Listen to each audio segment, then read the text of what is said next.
Salutations, folks. I hope all is well, and welcome to this upload.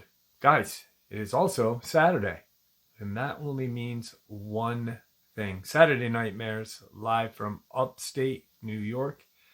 That is our live stream, 12 a.m. Eastern Standard Time. We have a lot of fun sharing experiences, theories, and honestly, it is unlike any other live stream in the cryptid or paranormal community. I can guarantee you that. Before we jump into today's upload, though, a couple quick links.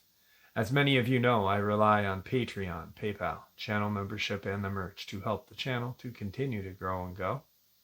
Links to Patreon, PayPal, and channel membership is in the description below. The merch displayed directly under the video. Also, Dogman, Frightening Encounters, Volume 1 through 3, the audiobook versions. They were written and researched by Tom Lyons, narrated and produced by me, Jeff Nadolny. Those audiobooks, they're available on Audible, Amazon, and iTunes, links to which are also in the description as well. And finally, last but definitely not least, if you'd really like to help support this channel to continue to grow and go, simply subscribe. It does not cost a cent. Click the like button. Takes half a second. If you don't want to miss out on any of the informative uploads that I put out daily, click the bell icon. And folks, please leave a comment and share the video. Why? Because all of these things, they really do help this channel to continue to grow and go. They definitely do matter, and they are appreciated. And with that, I have taken far too much of your time. Let's jump in to today's upload, shall we? All right, so today's upload is the result of a 5.5-hour conversation, telephone call. Gentleman named Mark. I ended up speaking to Mark, his wife, his brother, and his dad. The experience occurred in Missouri. There's not much that I know about Missouri. The Ozarks, obviously. St. Louis, Victor's Hunt, Josh Hawley. I love watching Josh Hawley, the senator's videos on YouTube. Other than that, the experiences that I've shared, that's about it, right? Now, I end up talking to Mark, and the conversation, I feel, went so long because I really believe he needed to get all of this off of his chest. His dad, he actually was getting out of work when the conversation started. He had drove home. I spoke to his wife at that point. Then he drove to his parents' home, where his brother and dad were both there waiting to have a conversation with me as well. And the experience happened in 2020, May of 2020. There's an area in Missouri that is an abandoned town. There's actually two of these towns that are abandoned, very close together. There's one called Allentown and another which is called Times Beach, Missouri. There's a visitors pavilion, and you would never imagine, that this area exists. There's a highway that runs over it. Like you're on a highway and you're by it, and what occurred there, people, while it went on, people were going about their daily lives.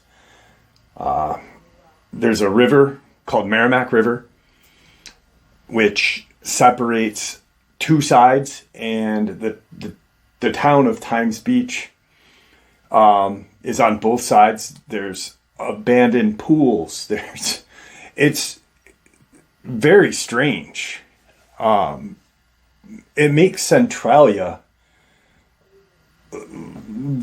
just because it's out in the open, and it's like nobody knows about it because I'd never heard of it. Not that I'm an expert in anything. Hell, I'm not even a good storyteller, So the events that I'm going to share with you are what Mark shared with me.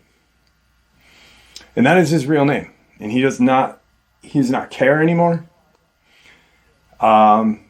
His wife actually, just said, please don't use our last name. Even though if and when anybody ever hears this that works or worked in the government at that time, will know who he is, because in May of 2020, his twin brother, and their best friend, a guy that they grew up with since like elementary school, were killed. He wanted to share this with me because the fact that Victor had did a hunt in St. Louis. And he said, Jeff, I don't know why Victor didn't talk about this, but I know for a fact that the government hunts these creatures down using modern technology as well. And they don't care about casualties. They really don't. Like Victor may have, and I can't speak for Victor. You know what I mean? Like I will not say good nor bad about Victor right now because it's not about him. But I know that Victor was affected when innocents died. So also, I apologize. There's 3 idiots on the road talking right now, and I apologize if you can hear these bozos, but anyway, Mark had the idea, they all had, COVID had shut everything down in March. And they started to get bored, they were all younger, they're in their 20s.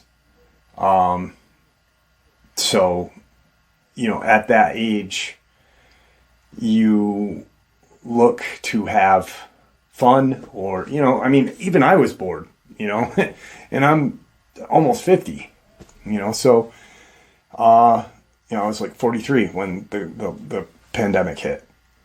And I can't imagine being in my 20s. I can't imagine being a kid, during that period of time.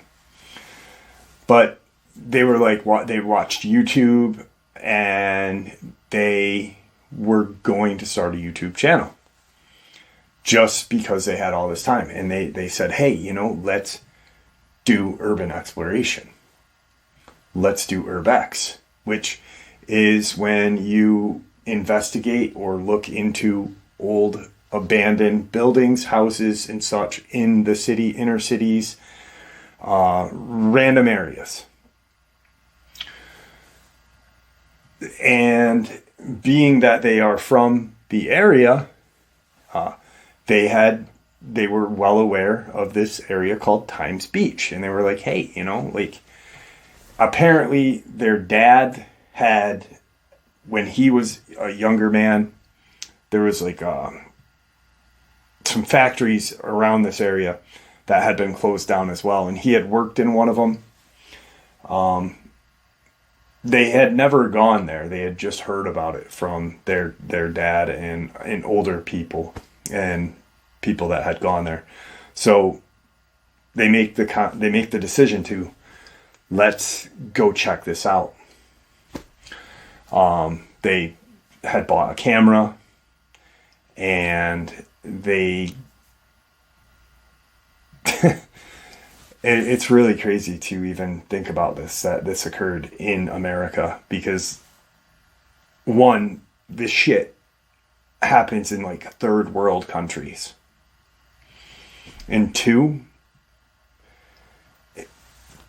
where this place is unbelievably, like, while they were going through their own nightmare, their own hell on earth, there is a highway that runs clear above this area. People were doing their own lives, you know, even though it was closed down and everything. But people, you know,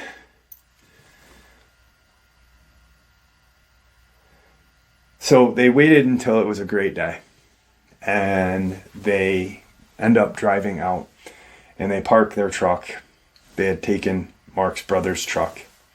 He had just bought a brand new truck right before pandemic hit, and he had gotten a promotion at his job.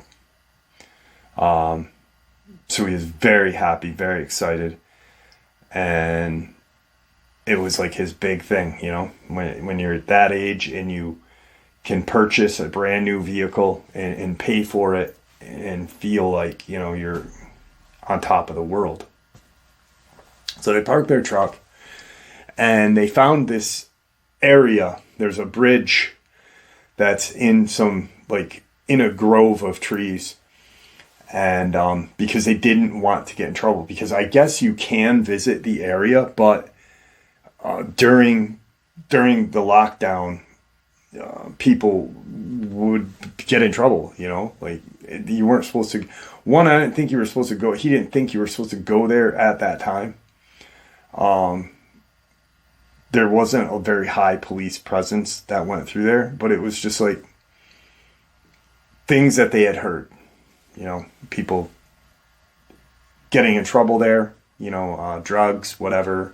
Just, it's an abandoned town, and it was abandoned in 1985. So they park their truck, and it starts out really smooth. You know, they're 3 20-year-old guys having fun.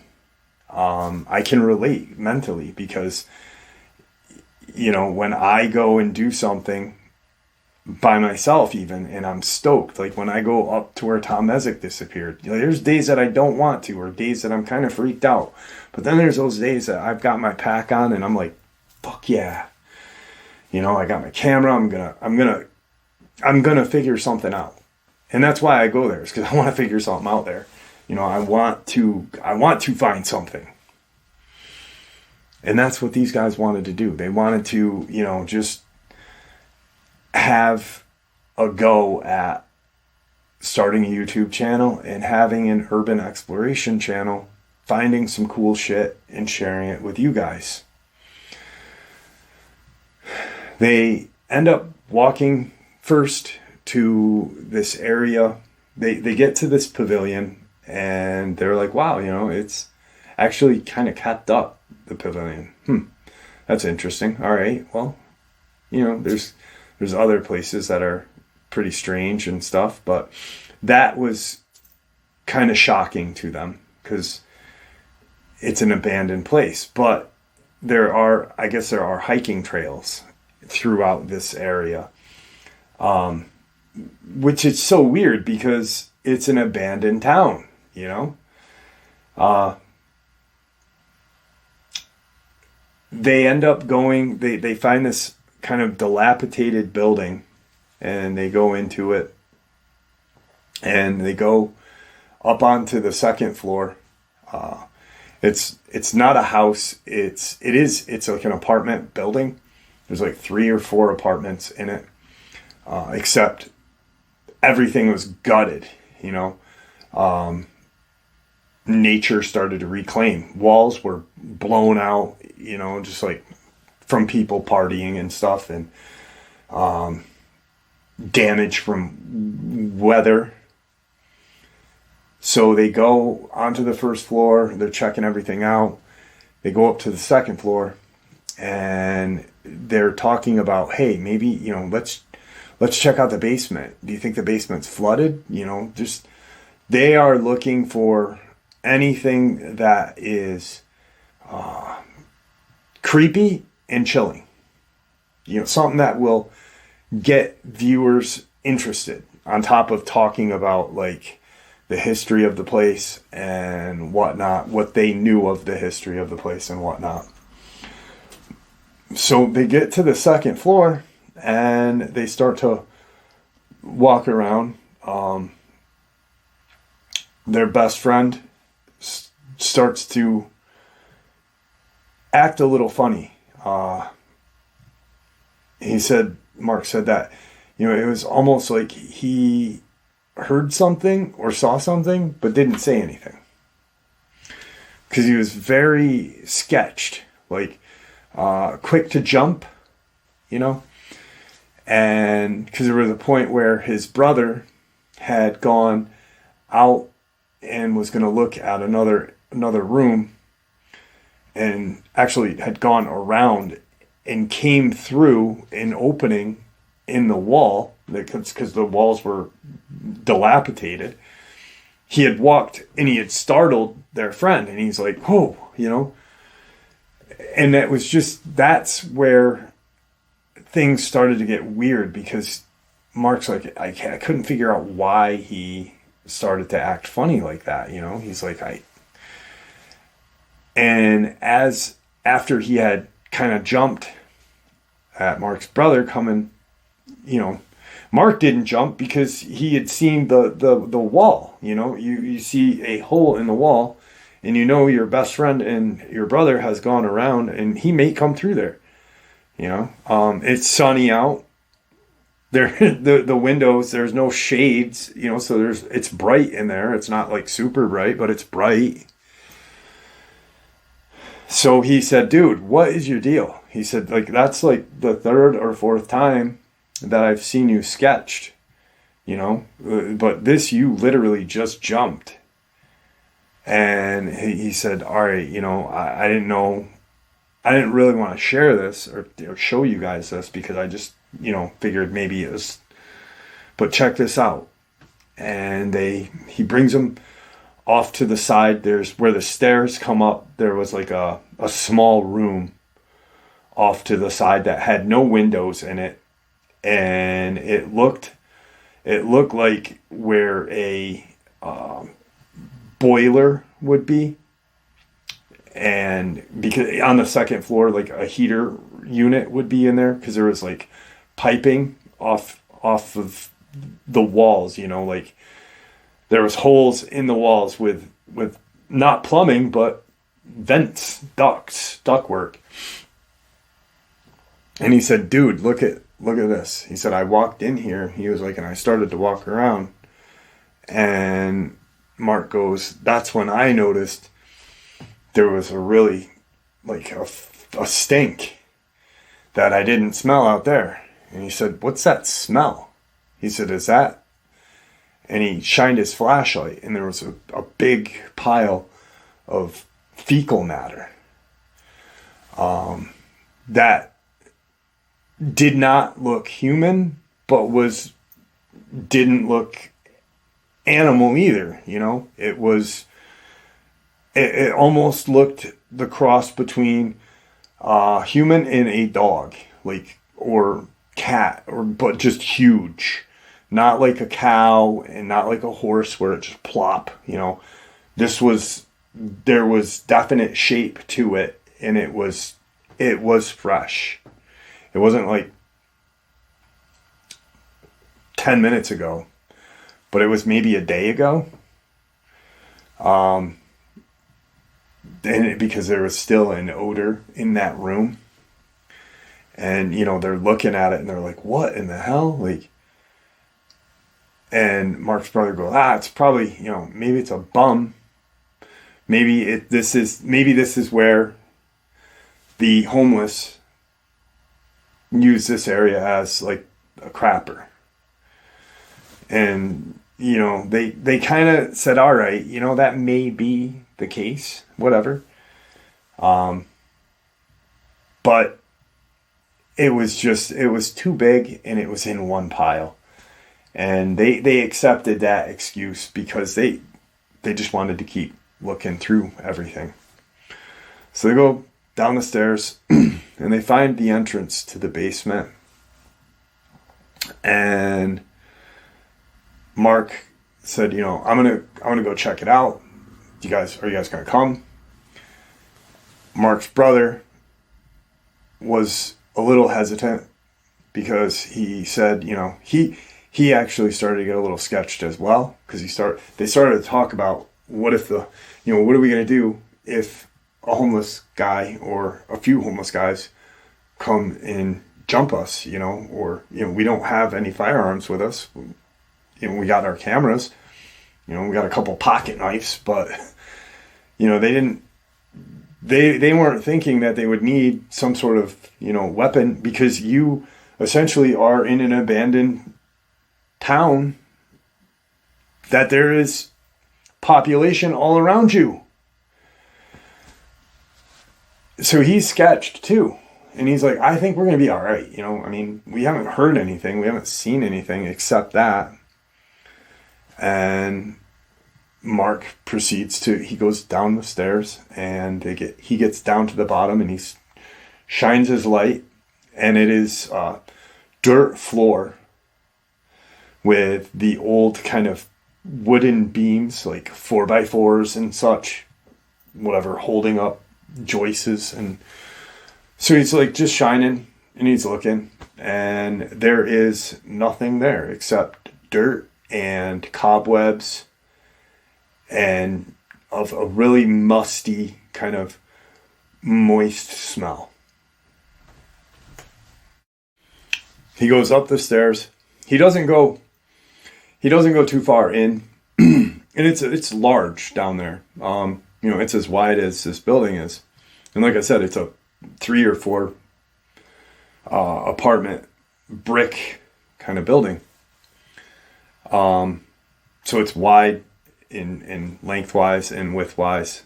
He doesn't go too far in. There's no foul smell like upstairs, just that kind of damp basement smell. He turns around and he starts walking up the stairs, and he can see his brother.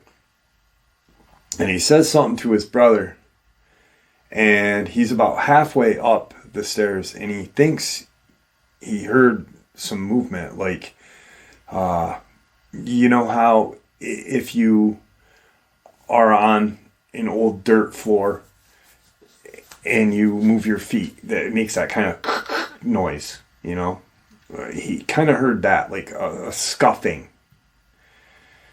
And he kind of stops for a second. And mentally, he's like, should I turn? Should I turn? And as he starts to turn, his brother says, come on, dude. So he went up the stairs. And he purposely, as he looks, he's going to shut the door, because the door was shut when they got there. So he's going to keep it shut. He shuts it, but he looks. And he has his flashlight, and he shines it down there. And as he shuts it, he doesn't know for certain, but he's like, I swear that there was something there. He's like, you ever get that feeling that, you are a little too late to the game, and it's almost like if he had opened the door, it would have been right there. That's that feeling that he got. But he shut it, and they kind of walked out, and he walked out real quick. And they get outside, and he starts to blame how their friend was acting on all this, because he's like, Jesus, what the hell? It's wearing off on me, all three are just on edge, and it's a beautiful day out. That's the biggest factor to this, is that it's a beautiful day, and they can't get this feeling that something bad is going to happen. So they walk out and they walk clear across this area, and the brother says there's an old pool. Dad said there's an old pool, like an old public pool, that's over off of the side of the river. He's like, let's try to find where that is. You know, that'll be cool. Maybe there's, you know, like an old building or something there that we can check out. Maybe, you know, whatever, but it'll be cool. So they find the pool. They literally walk clear across this area. It's like walking across town, you know. And it's it's very isolated. The woods are, you know, like I said, nature has started to reclaim this area. They're talking amongst themselves as they're walking. They're just shooting the shit. And they come to the pool, and it's just this really disgusting, you know, it's just an old pool. And they kind of laugh about, you know, how cool it is, but how, you know, like, it's not going to be, you know, this isn't the greatest urban exploration video ever, you know, but it's their first video, you know, it's their first time doing this. And it's almost like the feeling that they had is gone now. And they proceed to go into the woods. There's a bridge out there, and they start to go on. It's like it's a weird kind of, there's a posted sign on the bridge that literally says, do not enter private something. And they're like, what? You know, like, private? This fucking area is abandoned, you know? And they're a distance away from their truck. Mark's brother is like, I gotta take a leak.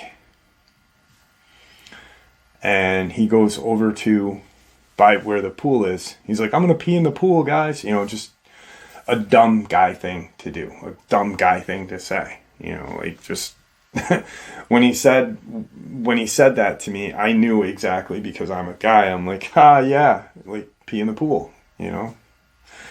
And I guess Mark and their friend start to chit chat and talk amongst themselves. And the brother is, they kind of look over, and Mark had made the comment, like, we should kick his ass and drop him in the pool, you know, just a joke. But they were maybe 50 feet away, you know, they were a distance away. So it's not like they could. They go amongst talking to themselves, and they hear Mark's brother kind of let out this, like, not a scream, but like a very quick, oh my God, like, oh my God. And then dead silence, like, oh my God. And they turn, and he's not there. He's at the edge of the pool. 1 second, they hear this, oh my God. And he's gone. They run over. Mark's like, he yells his brother's name. And his brother's name's Matthew. His family's very religious. There's, all the boys were named after biblical names. So Mark, Matthew. The friend, I'm not going to give the name because he asked me specifically not to. Mark yells out, Matt, like, and fucking runs over to where he is. And he looks, they look into the pool. And what they see, they are not prepared for. His brother is, this is seconds. This is not, a minute hasn't passed. A minute has not passed, maybe 45 seconds to max. There is 2 humanoid, what we know as crawlers, or what the government calls pale demons, 2 of those creatures in this pool, his brother is not moving. 45 seconds max. The best way I can describe it, and I'm trying to be, even though he shared this with me, and I have all permission to share the details, I know his dad's going to hear it, so these things had his brother opened up and were like, they looked like wild dogs or wild cats, like just some sort of wild animal, like ripping him apart. Like they were jeans, a vest, shirt, just all they saw was they knew the second Mark saw his brother, he knew his brother was no longer alive. And these things are in the pool, and it was silent. There wasn't any kind of loud noise. It was just real quiet, except you could hear the crunching and snapping and the consumption. There was no growling. There was no any kind of noise from these creatures except what was going on to the body and the consumption. As they are looking in, he thinks that something must have, like, because you're looking down in, probably dirt or something fell into the pool. And it's not a pool, it's a drained pool, there's smeck in there. Whatever kind of debris alerted these things to Mark and his friend at the top looking down, because they couldn't make a noise at that point. Like, they were frozen. That's your twin brother, your best friend that these things instantly stop what they're doing. They are a kind of cream color, like a very weird creamish color. Not white, but not tan either. Like, just this very strange, fleshy, colored. But there's now blood. Like, they look up at Mark and their friend, and they've got blood on their face. Like, it looked like their face was buried into, like, his chest and stomach cavity. And they start to growl. Like, that's when the noise, and he said, I have nightmares still from that scene. When that thing looked up at me, he said the one that had the most blood on its face was the loudest. And the other one, they both looked up at us. He said, and as the one that had the most blood was growling at us, and it was almost like it didn't know what to do either. And the second one put its head back down and pulled. He said, I saw it. It pulled my brother open more. Like, my brother is dead, and it's just... And he said it was so fast how these things moved and worked. But when it moved, it pulled my brother's body. The one that was looking up at us felt it. And they started to, like, for a couple of seconds, fight amongst themselves, like wild animals, like hyenas or some sort of predator. When there's a multitude of, predators on one prey, there's a fight for dominance and supremacy. That's what occurred right there. And they're just like, oh my God, like, and during that, like, 30-second, if that skirmish, his brother was, because they were like literally pulling and just fighting and scratching at each other, but ripping. It was terrible. They take off and turn and start running.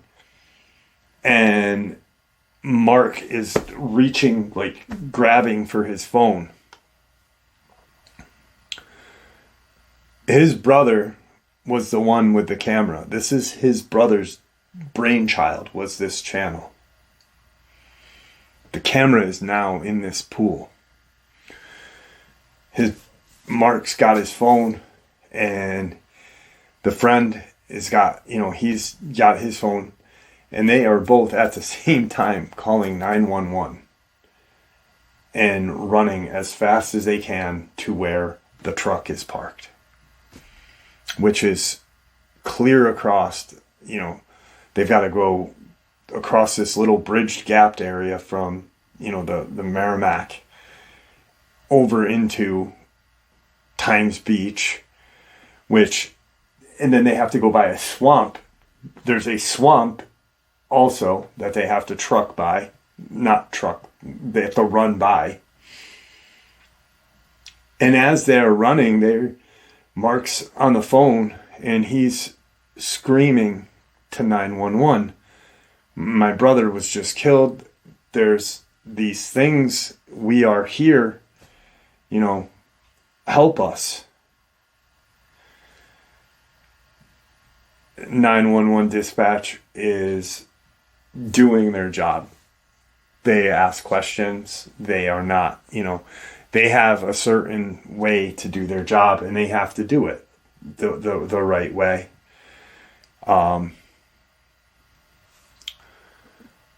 He gets fed up and goes, "This is where we're at. You need to send help now. We're getting attacked." Because the operator was like, "Homeless people? What do you mean you're getting attacked? Are you getting shot at?" Like, just questions that would be normal, but are so out of the norm right now because that operator wasn't there and just witnessed what they did. So anything that operator is asking them at that point that is normal is not normal for them. They get to where there's this Times Beach swamped area. They stop for a second because they are both, like, their heart and chest are on fire. They've just literally ran as fast and as hard as they can. They want to kind of assess the situation. They are stopped, looking behind them, around them. Mark's looking at his phone. A couple of minutes have passed. They know that the truck is about 10 minutes away. Like I said, it's not a small area. It's not a super large area, but it's an abandoned town, There's two sides of this town. There's a river that separates it. It's pretty big. His friend, he's looking at his friend and he's like, "Dude, are you okay?" He's like, we gotta keep moving. His friend's crying. He's upset, as Mark is. He's full of emotion as well. He's thinking, am I gonna get home? Am I gonna see my wife, my kid? His kid is only a year old at the time. He's like, how am I gonna explain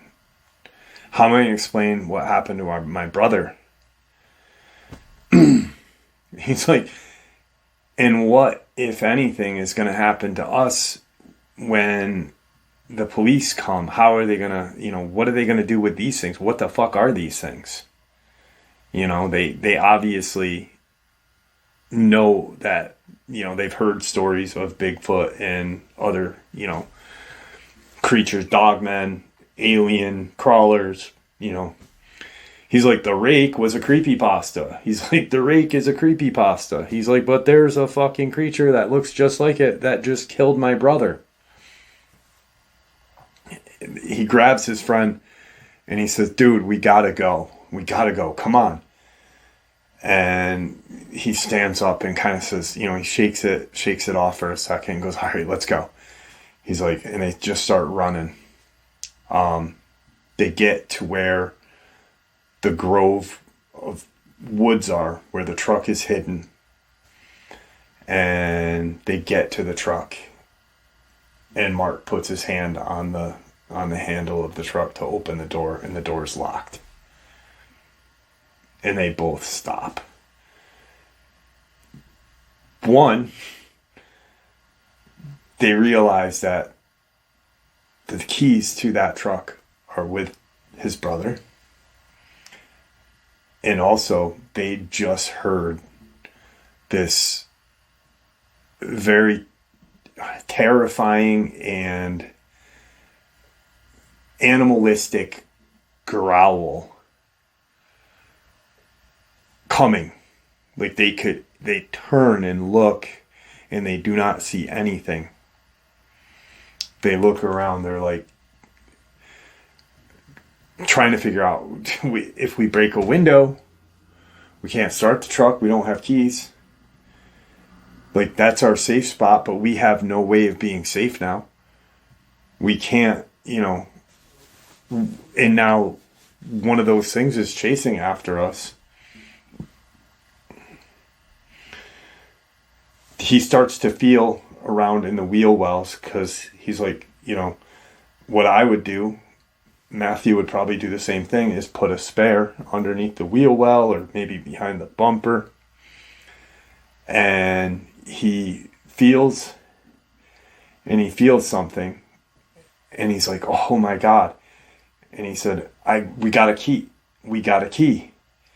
And he turns to say, we got, to his friend, because he doesn't hear anything. They just looked around. 2 seconds ago, he's looking at his friend, and they're both looking around. And he's feeling around frantically. As he turns to say, I got the key. I think I got the key. He sees his best friend getting pulled into the trees by his head, like it's lifting him up. He said his hands, this thing's hands its fingers were what looked like knives, but bony knives. Long, elongated, like 10-inch long fingers. The claws making up half of it. And it's pulling his friend into the tree. His friend is immobile. Like, he can see his eyes. His eyes are looking. He's looking down at his friend. His friend's looking at Mark, and he's like not moving, not making a noise. And he is frantic. He's got a key, and his fucking best friend is getting pulled into this tree. And then it drops his friend. Thump. And he hits the ground. And as he hits the ground, he is face first, he doesn't see any blood at first, because it's got it like that. He's pulling him up like this. And when he hit the ground, he could see that there was about the diameter of a quarter hole in the back of his neck, where maybe its thumb had gone through as it was pulling. That's how his friend's eyes were still focused and moving, but he was not moving nor talking. So it must have gone through and severed nerves and whatnot. And he instinctively, not thinking of his own safety, but instinctively, like, dives down to roll his friend over and, like, help him. And he hears thunk, thunk, thunk. And he turns and looks, and there's 3 of them in the truck, on the truck, in the bed of the truck. And he says, Jeff, he said, besides seeing my brother, he said, this is the other fucked up thing that I had to do that day. He said, and I felt so, he said, I still feel like I shouldn't even be here.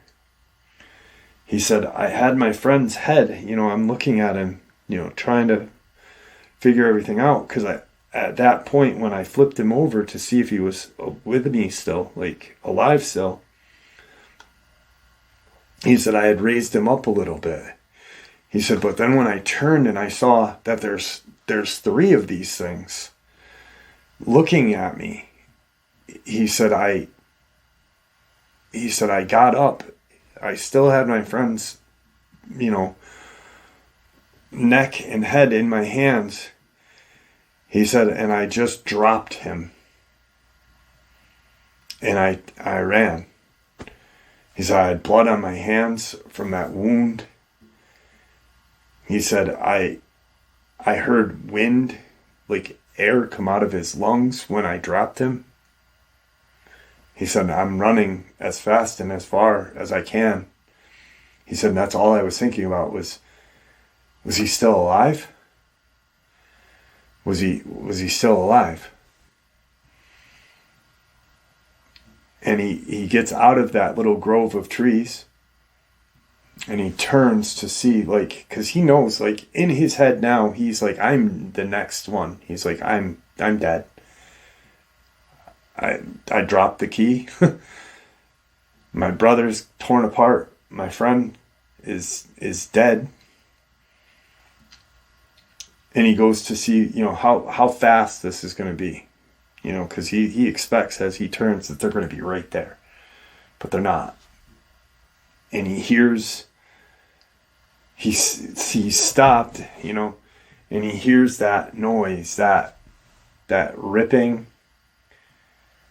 that consumption, that growling, the predator with the one prey, that fighting for dominance of that prey. He hears that and he knows exactly what's going on, what he saw in that pool. And he's standing in the middle of, he can see the river and he can see the highway. And he's kind of standing in the open. And one thing I want to say right now is when I talked to his dad, the friend, there was a puncture wound, right? His dad had listened to, his dad doesn't like listening to experiences. His dad is into learning about the cases like Tony Aarons, Amber Miller, Dr. Nancy Shaw, Christopher Whiteley, Brenda Hamilton, the woman in Colorado. And he says, because he had told me about the friend when he was talking to his dad, when I was talking to his dad and his other brother. His other brother had said, Dad, tell Jeff what you said, you know. And he said, I think you got it wrong. He said, I think that what happened to Christopher Whiteley, that guy from Texas, he said, I think that was not by a dogman. He said, but you talked about that puncture wound. He said, and that's what happened to their friend. He said, and then that you talked about the lady in Colorado, which was only like 3 months later between Whiteley and the woman in Colorado. And Whiteley had a puncture wound in his chest area, like in his sternum, about the diameter of a quarter.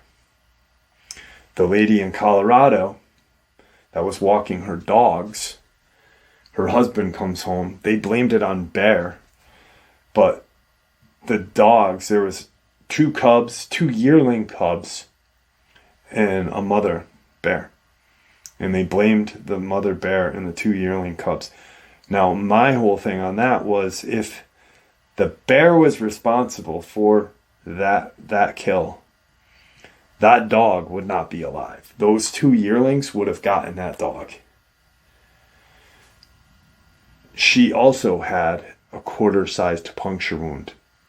He said, I agree with you with the Amber Miller, Tony Aarons. That was Dogman, 100%. He said, but those things, those crawlers, he said, I think that's what got Whiteley. He said, and I think that's why they couldn't distinguish, because if it was a Dogman, they would have, instead of thinking mountain lion,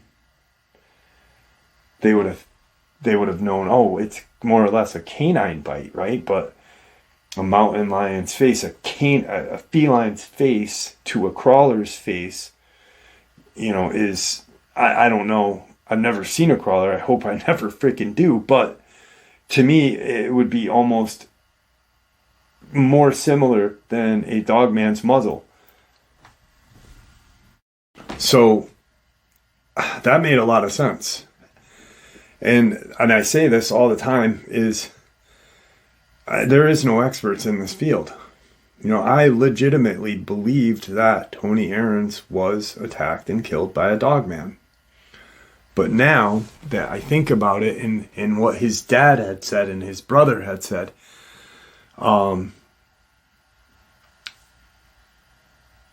it makes more sense that Christopher Whiteley would have been killed by a crawler, especially in the area. If you look that area of Lipin, Texas, Hood County, it is very similar to where these things could thrive.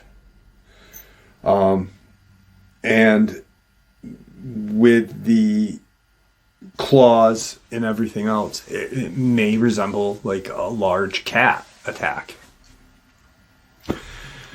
Now, he's standing, hears the consumption noise, and he's lost track of time. Probably 20 to 30 minutes has passed, and he hears a vehicle. He hears 2 vehicles coming. He hears this rumbling of 2 vehicles, and he can hear it, the tires on old broken macadam, dirt, stone, and he sees 2 Missouri State Police vehicles pulling in, and he starts to run toward the police cruisers. The first trooper stops and gets out of the car, and he's all bloody. He's got blood all over him, He's got blood on his hands. He's got blood on his shirt. And the trooper pulls his pistol and points it at Mark and says, stop. Stop right there. Don't move. And Mark's like, he's confused, because he knows behind him is something that can do the same thing that gun can do, is kill him. Except that is more horrific. And he yells out, I'm the one that called 911. He tells them, he yells his phone number out. He just instinctively, because it's the only thing he can think of to identify himself is his phone number. He's like, my phone number. He's like, I'm the one that called 911. And he yells his number out. And the trooper kind of stops for a second, puts his pistol down, lowers his pistol, And Mark starts running, and he goes, "They're right behind me. They're right behind me." And the trooper's like, your friends? Your friends? Who? You know, what? Homeless people? Like, who's behind you? And he hears the other trooper is now out of the car. He's not looking at the other trooper. He's looking at the guy that just had the gun on him. And he hears the other trooper say, "Holy shit, what is that?"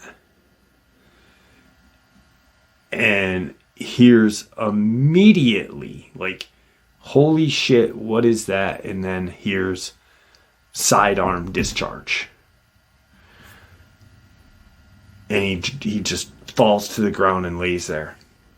Because he doesn't know, like, he's like, "Am I getting shot at? Like, what's going on?" The state trooper that initially had his pistol trained on him, eventually, like, he doesn't know. He said, I remember falling and putting my hands, like, by my head because I didn't want to get shot. He's like, and the next thing I remember is my collar of my shirt getting pulled. And the state trooper saying, "Get up, man, get up. Let's go, get up." And he's like, "I was trying to get to my feet." He said, "But the trooper's pulling me to get me to safety." And he gets me in the car. He has me in the back of the car.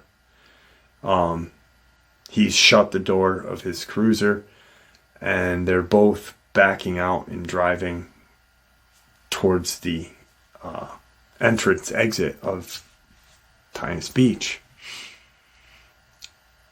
And as they're driving out, the trooper's on the radio, and he's saying something that really stuck with Mark. And his wife has told me this part because his wife deals with the nightmares every night. Mark has nightmares every night because of this. But he remembers when he heard what that state trooper said, he instantly thought, they know about these things. And then as time went by, he said, not all of them do. Because he remembered when that other trooper said, "Holy shit, what's that?" and started to shoot at them. But the trooper that had pulled him into safety and got him in the car, he was on dispatcher on radio, and he's saying, he said something about containment. They're not supposed to be here. More or less, like, these things aren't supposed to be here. Did they escape?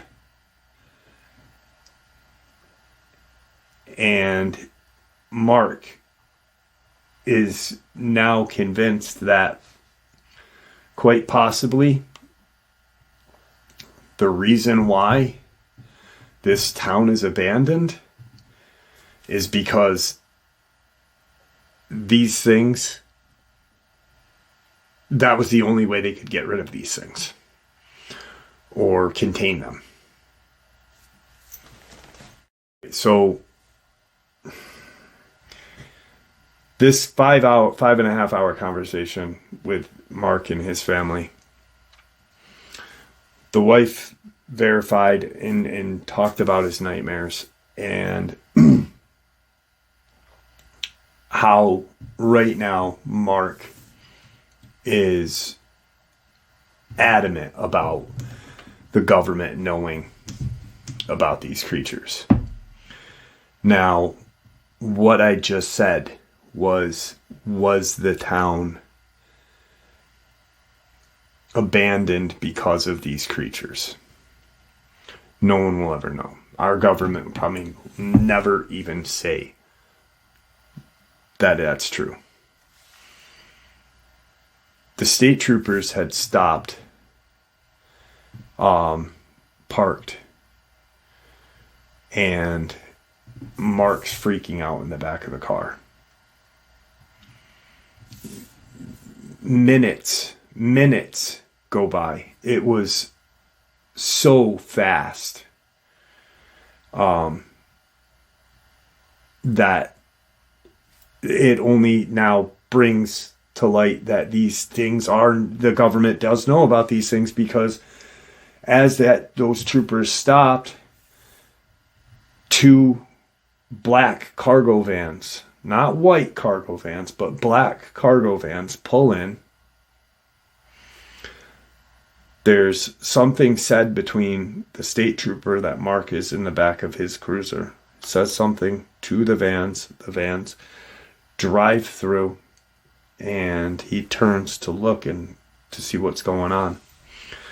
Now, dioxin contamination is what closed or stopped Times Beach being a area of inhabitants. Dioxin contamination is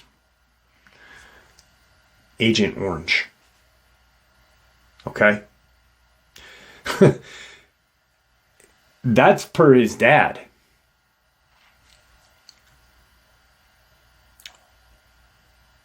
Were these things here and the government had to use dioxin to kill them? Only it didn't work. It contained them or whatnot.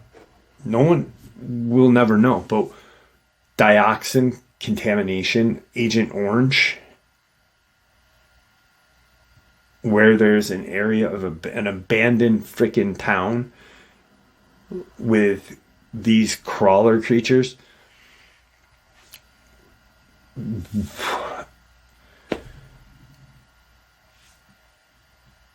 He hears the radio talk. He's not registering anything. He's in shock in the back of this car. But he's trying to figure out what's going on. Everything's playing in his head as he's in the back of this car, wondering why we're not moving, wondering who these vans are, wondering what were those things. My brother's dead. My best friend's dead. Oh my God. He turns and he looks and he sees that there are armed personnel. They are not in camo. They are not in fatigues. They are not in military garb. They are like just normal looking. They have flak jackets on with regular clothes. And there's one guy that's standing on top of one of those vans. The van has a ladder and it has a kind of flat grate on top of it to where someone could stand on it. And you're not going to stand on the van's roof. You're actually on a platform that's built onto this van. And he's got this huge thing in his hand. And Mark's starting to realize that that's some sort of control. And he hears rapid gunfire. Like rapid gunfire. And he's trying to see who's shooting. And for some reason, he looks up out of that back window and he sees that there's a drone like 40, 50 feet above the ground, just shooting at the area where his brother's truck, his friend, and those 3 creatures were. And then he sees, the guys start to move and do things and whatever. And he sees the drone go over to the other side. And all of a sudden, that trooper brings him to a undisclosed location, which he truly believes he was brought to a military base. But it wasn't Whiteman. He believes that he was brought to Jefferson, which is a National Guard Army base, but it's not like a full on, you know what I'm saying? There's a veterans hospital and such on the premises, but there are rooms and areas of this base that are off limits to certain personnel, and that's where he was questioned and threatened. Was there for like 2 or 3 days. His family was notified that there had been an accident, and as of right now, Mark was detained. They didn't know where he was. Hell, he doesn't know if he was there.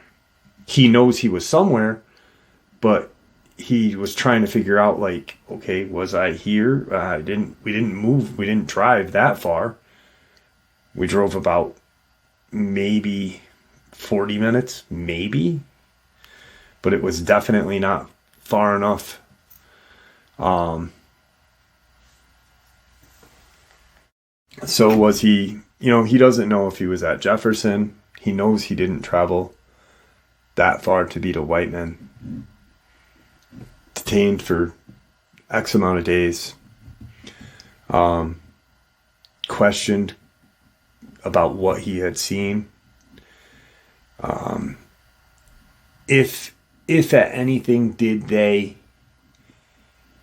they find some sort of, are they responsible for these creatures being outside? Like, so he is under the assumption that there is some sort of containment area somewhere hidden in Times Beach somewhere that the military had these things contained, and that pretty much they were questioning and grilling him to say, yeah, we are the reason why these things are loose.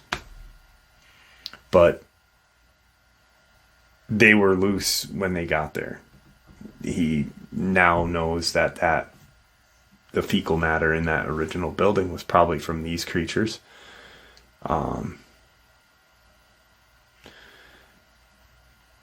He gets released, and he's at the hospital close to his home. This is where he got released to. His family came, his dad, mom, and came to visit him.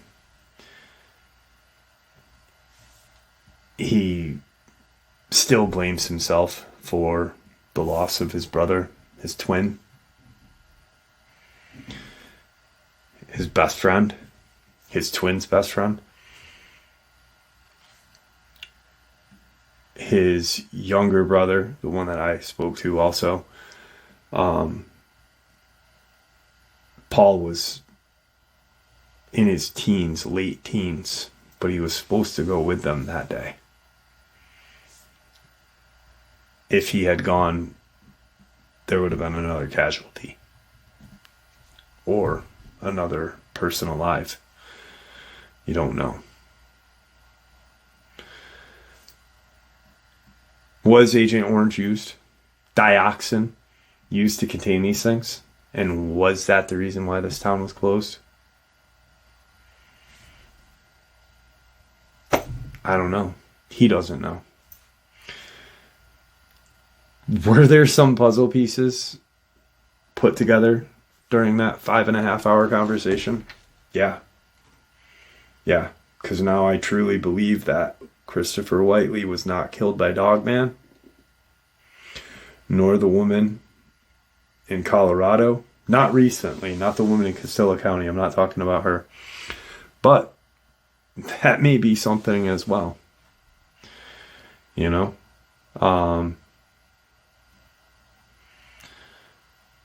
Here's the thing, is what if the majority of the attacks that we talk about, what if Brenda Hamilton was attacked by these things? What if Tony Aarons and Amber Miller? Even though I am leaning very heavily towards Dogman being responsible for those two, because there were literally prints, canine prints, as big as a pie plate, found near Tony Aarons' body.